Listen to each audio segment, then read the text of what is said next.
You're in charge. All right, everyone. We are here today. It is Sunday, May 16th, I believe. And Lori Josephson is going to be our what should I call you? Our instructor. I'm the burning questions woman today. She's the burning questions lady for today. So I have to just say that Lori is one of our moderators out of 14 or 15. I've lost count now, but she is, when I start reading her bio, you're going to understand why she raised her hand to do this, because this woman does not know how to say no, nor does she know how to sit very much, even in retirement. So, right? So Lori is an expert in dyslexia and other learning disabilities, inclusive of conducting, and she conducts PD, conducts educational evaluations and independent educational evaluations for school districts. She is retired from as a Wilson language trainer. She's certified in all the programs, WRS, Foundations, and Just Words. She is the past president of the North Ohio branch of IDA. She's OG trained. She is a fellow of the Orton Gillingham Association of Practitioners and Educators. She is trained in visualizing and verbalizing. She's Project Read trained. Let's see. She's certified in Learning Without Tears, formerly Handwriting Without Tears. She's taken many trainings from Nyhouse. She's widely read, inclusive of Seidenberg, DeHaan, Wolf, Berninger, Scarborough, Fletcher, etc., etc. She is amazing. And again, in her retirement, is she sitting? Oh no. What is she doing?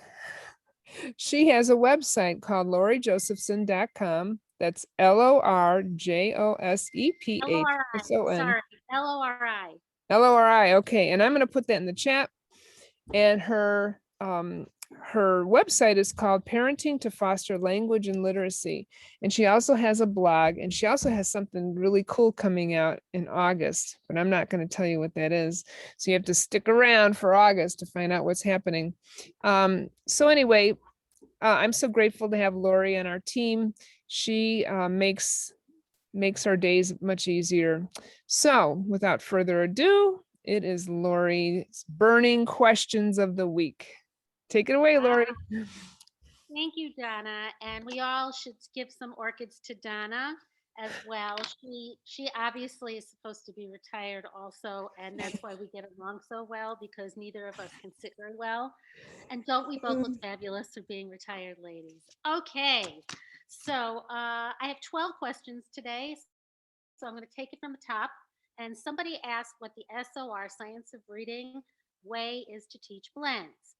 So I'm going to say a few things about that. In my former days, I used to teach S blends, R blends, L blends, and we used to ask kids, we would say, what does BL say? And all the time the kids would say bowl or blah.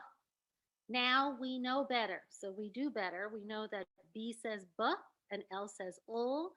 You can use Elkonin boxes like this with markers for the B, ul. But science of reading tells us that it's much better if we actually get away from the markers as soon as possible and use the letter names. B, ul, boo. And you can't really, unless you have a word, it's really hard to just isolate the b, ul. Instead, you want to have children read this as b, ul, ak, black. So I just demonstrated this word to you with isolated phoneme segmentation, the smallest unit of sound, b, ul, ak, or continuous blended, black, which helps a lot of children. We got to tell Donna that it's almost time to take our masks off. You can look at her picture there. If I had the blend BR, same thing. BR, I put this up and I say to kids, what does this say? Which I would never do. I teach each phoneme in isolation and blend them. They typically would say bruh, adding an sound over here, or burr, which is incorrect.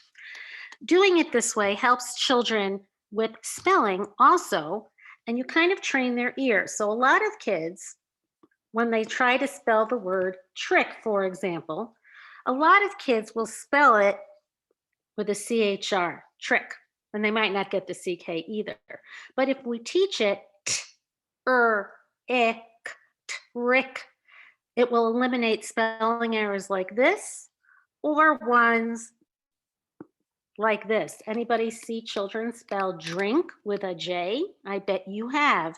And the idea is to teach these blends for reading and for spelling, and teach beginning blends and ending blends, and teach 2-letter blends and 3-letter blends. And you want to compare and contrast a blend with a digraph, because a digraph is 2 letters, 2 graphemes that make one sound, whereas a blend, well, let me pick something else for a change, is 2 letters, 2 consonant letters next to each other. Each of them makes their own sound, which is why they each get a box in the Elkonin boxes. So that's number 1. Somebody wanted to know about the silent W in whole, as in the whole Megillah, the whole thing, this word here. So I looked it up, and it comes from Old English whole. Okay, and it means safe or healthy or sound. And then it comes from the Dutch heil, which then went to German, and that's where Heil Hitler came to be. And that means salvation or welfare. Now, the spelling with the WH came in the early 15th century, the 1600s. And people, excuse me, I misspoke. Whole milk came from the 13th century. In the 13th century, people started pronouncing WH as wh, okay? And I'm going to just read what I read, what I researched, and it began to be pronounced as plain wh. It was deemed uneducated in England to pronounce WH words with a wh until well into the 18th century. Okay, so some words that were historically pronounced as wh, were written as WH. Okay, now another idea, and doing some research into Noah Webster, he wanted to Americanize English. So it's very possible, because he did his thing in I think he did the Blue Book Dictionary was 1824, or maybe 1783 it was. I just researched that for another instance for one of my blogs, actually. So Noah Webster wanted to Americanize English, so he probably decided that the American pronunciation of WH was wh. That's just my take. I didn't read it anywhere, but I think that's the issue. Plus, let's just talk about this for a moment. The whole thing is different from a hole in the ground. Okay, but I think that having the WH pronounced as wh instead of wh is really the answer. So that spelling was retained likely from Noah Webster, I would say. Okay, question 3. Somebody asked about this AR in warm. Okay, why does AR say or? Well, in the English language, after a W or after a QU, the AR, it's a convention, the AR is spelled, the OR sound is spelled with an AR. If I used an OR, actually this OR is pronounced as After a W, OR is usually pronounced So this is just a spelling convention. I don't know the history of it, although I looked. So you have words like, in addition to warm, quart, like a quart of milk, thwart, war, etc., etc. Follow that pattern. So that's that question. The 4th question comes from a kindergarten teacher. She teaches foundations. she also wants to know when she should help her children with W and WH. I probably should have answered that with the other question. There's no rule, okay? And I'm going to just tell you that typically W occurs more frequently if you look in the dictionary. They're both pronounced "what." We don't speak, the Queen's English in America. These I usually tell children are question words, but they're not always question words. So the idea is to show children, have them be exposed to these words and decide when they look at a word like when, to know that there is a spelling option. They're easy to read, they're harder to spell. Which one looks right to your eye? Children develop the same orthographic memory for print. So that's the answer to that one. We had a question about this word. This is question 5 of 12. The poster wanted to know, why is the C pronounced as a sh? This is one of the 15% of the high frequency non-phonetic words, okay? So we have to teach children this method using a heart word method, which one of the phonemes doesn't exactly match, okay? And I'll show you that later on today when I teach you about Wednesday. Somebody asked about that. But this comes from Old French, Occean. And that's really what the issue is. Most of our spellings come to us from either Anglo-Saxon. There's the Anglo-Saxon layer of language. Let me erase this for a minute so I can draw the language triangle for you. We have the Anglo-Saxon layer. Digraphs come here and so forth, basic consonant and short vowel sounds. We have Latin, with Latinate bases, prefixes, and suffixes. We have Greek combined forms like photograph, photo and graph, and then we have other. Okay, so French comes to us from Latin. It's a Latin Romance language, but this particular word is one of those non-phonetic sight words. Is it? Okay. And it comes from the Greek okeanos with a K, the great river or sea. So it probably came to us from Greek. And when it got changed through Latin and traveling across the continent, it had this Occean spelling. And by the time it got to English spelling, it became Ocean, and this was ocean. That O maintained itself. The French pronunciation, I'm not sure of, because I spoke Spanish as a kid, so I don't know how to pronounce things in Greek too well. But that's where it came from. Okay. I had a poster submit their child's spelling list, and I looked at the list and I went, oh my goodness.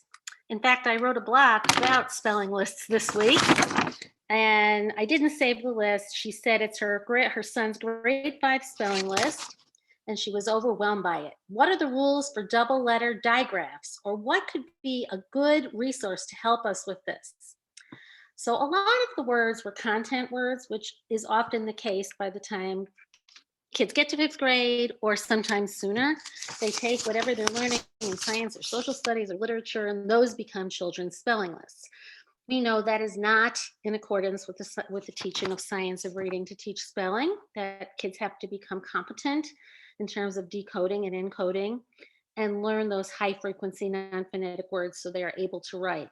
And then once they know a lot of the rules, they can then learn and apply them to unknown words or new words, and that's where the content words would come along. But to answer this question, I'm going to just go through the rules of doubling consonants for you.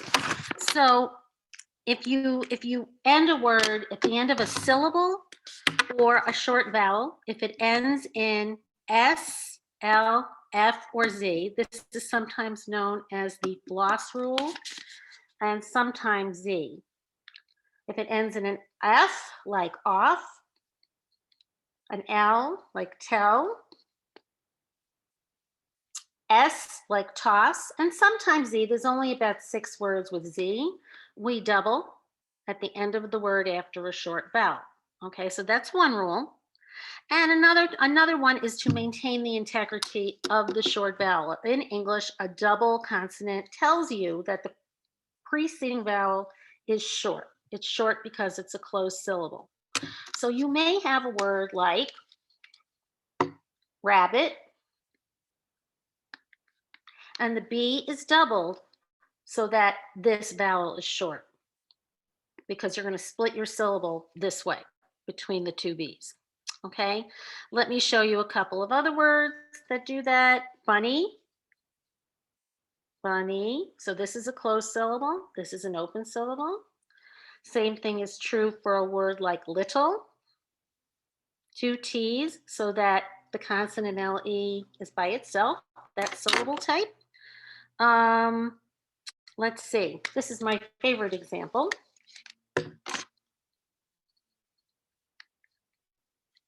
Think for a minute.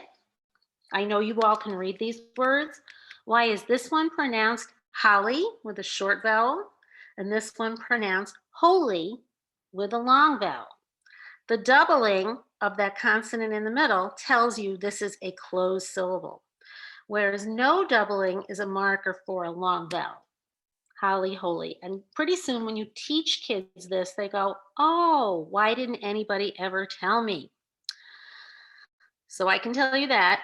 Another time we double, whoops, is in a word like success.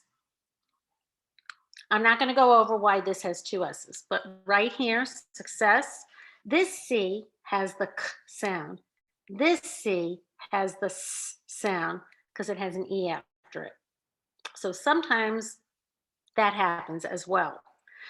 Notice also we have the 2 C's because this is a short U. You know, this ends up being a short U. The last time is if we double is if the Latinate root is combined with what we call a chameleon or assimilated prefix. So if you have a word like this word, corrupt, the prefix is co or con, but the N will change to an R to match this root right here, corrupt, okay? Because this right here is your Latinate root, which means to break. The co or con means with breaking. So if you run a corrupt government, you are actually breaking what's considered good to do. Or if you can't move, another example would be immobile. And this prefix is either in or im, and there's your word. Okie doke. So that's that one. Question 7.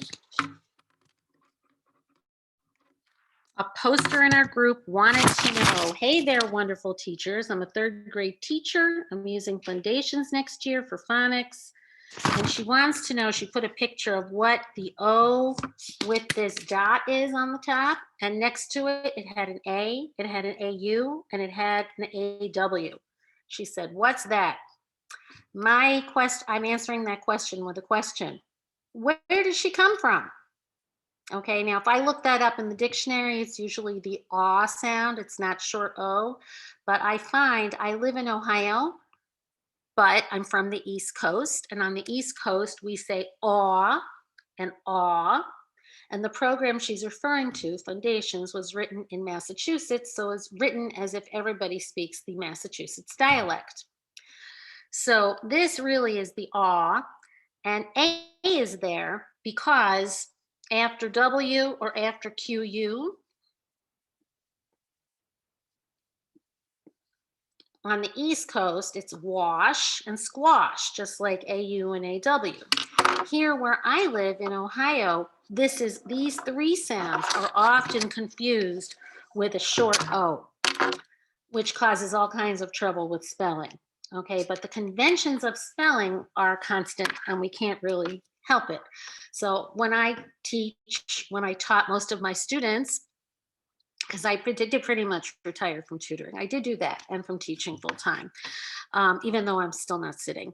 I really would overemphasize saying, "Aw, baby," and that's how I'd help my kids to distinguish between spelling a word with a after a W or QU or AU or AW.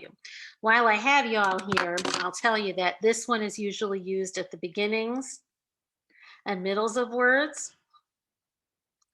This one is usually at word ends, except if it has an N, L, or K after it, as in Dawn.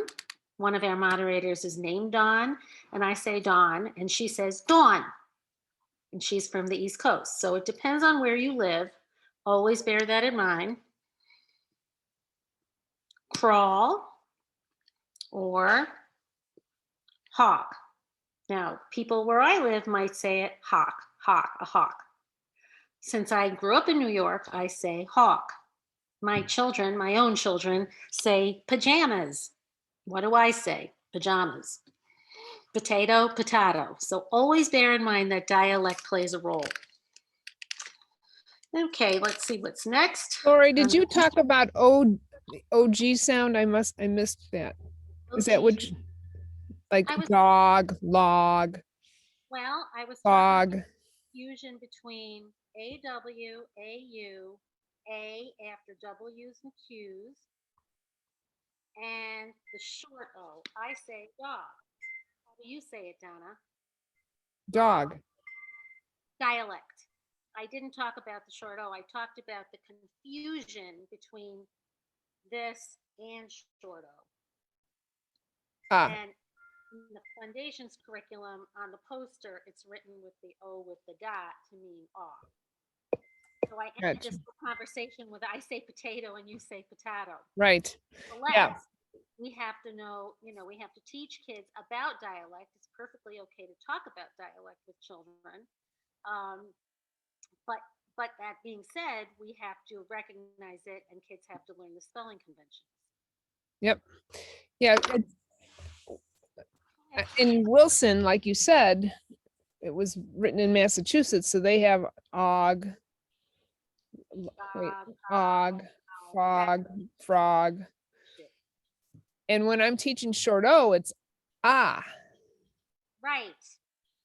And I say dog with a short O. Dog, dog. You're saying dog. Now, right.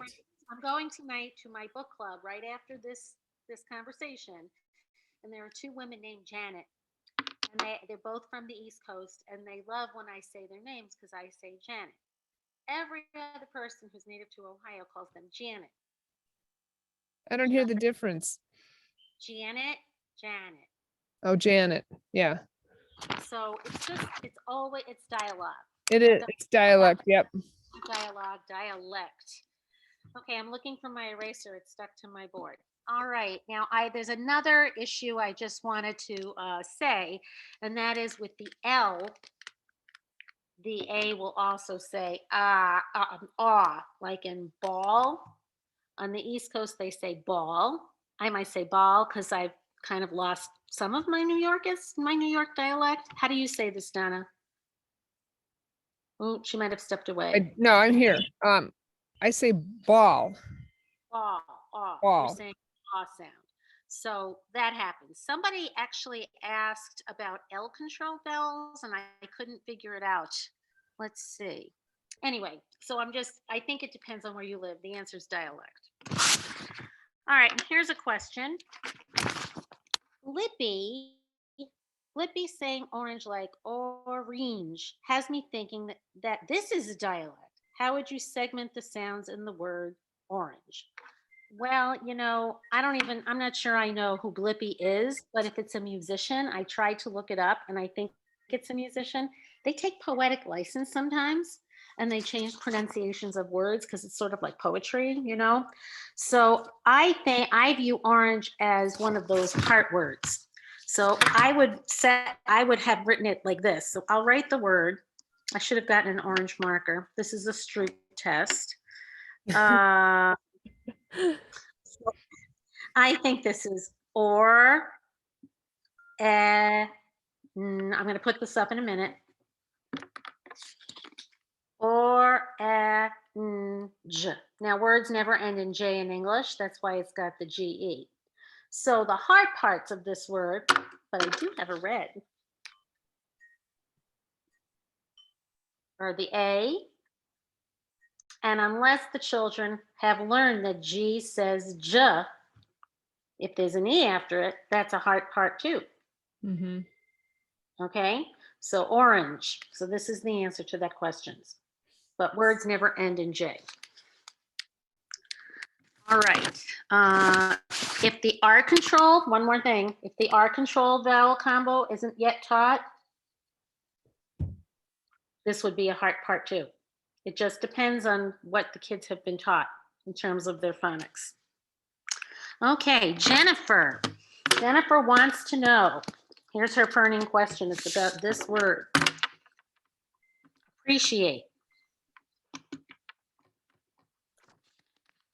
Jennifer wants to know why this says shh.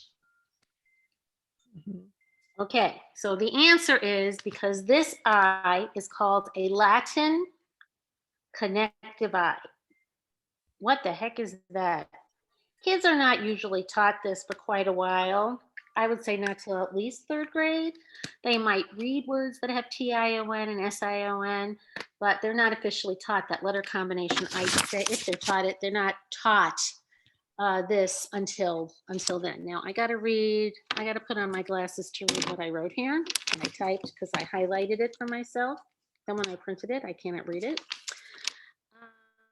It comes from the 1650s, and it comes from the late Latin appreciatus, which was pronounced like that, appreciatus, which is the past participle of appreciare, to set a price to. And then they add the AD prefix, which when you don't add AD, ad appreciatus, it changes to a P because this is also considered one of those chameleon prefixes. That means to or towards valuing someone, which is what appreciate means. And when you add, this is a suffix 8, which is usually a verb ending. When you add, so it's a prefix, a Latinate root, and a suffix, it's easier to say when you have the Latin connective I. So appreciate is probably how it was pronounced originally. And then it got changed. Okay, and then I will tell you that TI is also gotten a Latinate, is a Latin connective I. So all of the words that you know, like, oh, this is probably not the color I want, like this word that you are familiar with, competition, is nothing but compete. The E is across, the silent D rule comes into play. There's a Latin connective I, and then the suffix on, because it's really hard to say competition, so they just change it to competition. And the same is true for SION, and the SI can either be sh, as in possession, or jeune, like this word. I'm going to use a different color so you can see it.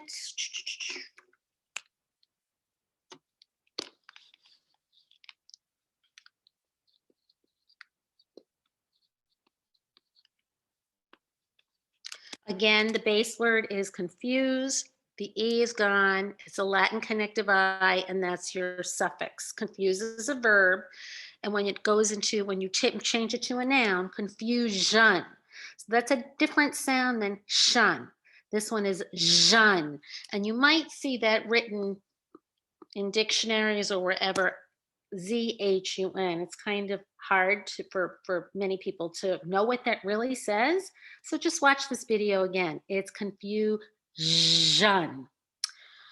Okay, I hope that helps you. There are many, many words with Latin connective I's. And while we're talking about connective, and it's May, there's also such a thing as a connective U. Grad means to stand, I believe, graduate. Okay, so that's also considered a connective. Rachel says, everyone knows about R-controlled vowels, but what about L-controlled vowels? And she notes AL and EL. The our status with the vowel and syllable division, does the L do the same? So I never really heard of an L control vowel, so I looked it up. I think what happens is what we talked about a little earlier with ALL, and the L sometimes changes or distorts the vowel sound. So this does not have a true short A sound. It's all. Okay. And it does that even in words like also and almost. The L does alter the vowel. It's rare. It's rare. It's not really considered a pattern. One thing I did read, which made a lot of sense to me, is that the letter L itself is called a syllabic consonant. So the sound of the letter L is not L. That's not what they mean. It's O. So it's really hard because it's the liquid L, O, to say that O sound without adding like a slight vowel before it. And perhaps that's the issue. And finally, I will say that the last speech sounds that children, babies learn are actually L and R, O and Those are the liquids they're called, and they're the very last sounds. So, and people from other countries who don't have those phonemes in their language have trouble learning those when they learn to speak English. So listen to people who are not native English speakers, and you'll hear that sometimes it's hard for them to learn all English phonemes, even if they're fluent in English. Okay, I don't have this person's name, but somebody wanted to know about the word Wednesday. Why is it spelled with a D? Why does it have an N? As you can see, it's a high frequency non-phonetic heart word. I got this off the University of Florida in Literacy Initiative, UFly, and they have tons of these all ready for you in Google Slides or PowerPoint, so you don't have to make them. So, this is the heart part at Wednesday. So what do we know about this? This came from Old English. Let me write what it is. Wodnesd. Oh my, this is a vowel I've never even seen. It's Germanic. This vowel here, Wodne, Woodnesdog, and it's Woodensday. It's German. I don't know what Woden means. It's also for the day of Mercury from Latin. Des Mercury. And that tells me I'm thinking of my Spanish, Des Mercury. Lunes, martes, miércoles has something probably to do with Mercury. I'm just realizing that right now. And Woodensday, and I can tell you that the Dutch word is wood and Woodensdag. Again, Woodensday. So you can see the D and the N, remaining in our language. And it became a contracted pronunciation that was recorded in the 1400s. So they used to say Woodensdag or Woodensdag, but in time and usage, people contracted it like will not, did not turned into didn't, or will not turned into won't. Woodensdag turned into Wednesdag, turned into Wednesday. And that's what happened. I will tell you, when I have taught this to children, I tell them the parts that are not regular, but I usually tell them to either pronounce the word Wednesday, like overpronounce it like Piapple so they can remember it. Or I thought of, when is the wedding? The wedding is on Wednesday. And that always helped my students remember that this is a D. And then the last question of the day, what is the rule for the long E spelling patterns Y and IE? The answer is, at the ends of words like movie or puppy, the answer is there is no rule. Okay, so you've got a word like puppy, a word like movie. Okay, we know an E at the end of a word, a single E, even if it says E in another part of the word, has to be silent, so that's not any good. We know that we have EE, We know that we have EA. These can be anywhere in a word. We know that we have Y. We know that we have EY. We know that we have IE. We know at the ends of words, we know that we have EI, which usually will be in the middle of the word. So what am I telling you? Y only says yeah when it's at the beginning of the word. You know, when you're trying to buy a house, it's all about location, location, location. Well, you need to combine location, location, location with statistical learning. Okay, Mark Seidenberg talks about statistical learning quite a lot in his books. This spelling right here, the Y, is much more common for word endings than any of these. This is the winner.